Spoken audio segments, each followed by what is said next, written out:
Hi everyone, my name is Dr. Daniel Metzger. I'm a practitioner of functional medicine and Chinese medicine.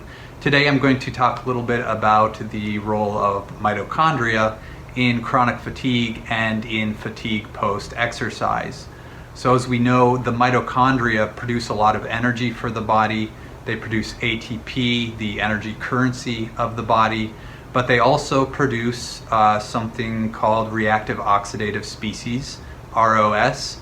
And so if there's dysfunction in the mitochondria, in addition to maybe not producing as much ATP, there might be a lot of production of ROS, which it can be very damaging and cause symptoms of fatigue.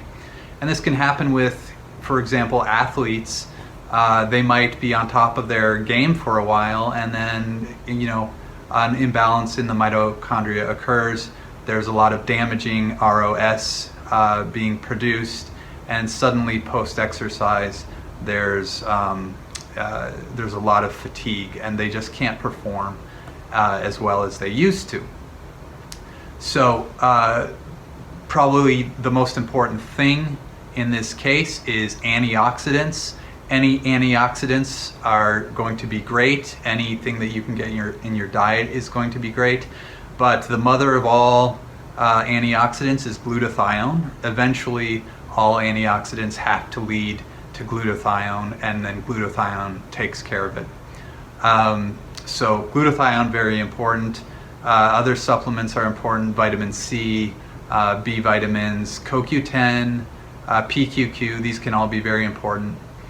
From a clinical perspective, what we do to evaluate mitochondria is what's called an organic acids test. This will tell us your level of oxidative stress, but also tell us how the mitochondria is functioning.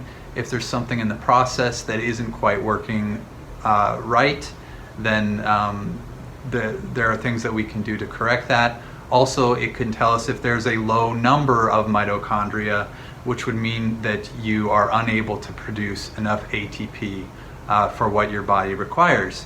And for this, we can do something called mitochondrial biogenesis, in which we actually get the body to start creating more mitochondria so that you can have enough and create enough energy. Now, it's also important to realize that this is just one body system, and fatigue can come from a lot of different places. So if you're starting from scratch, multiple systems need to be evaluated.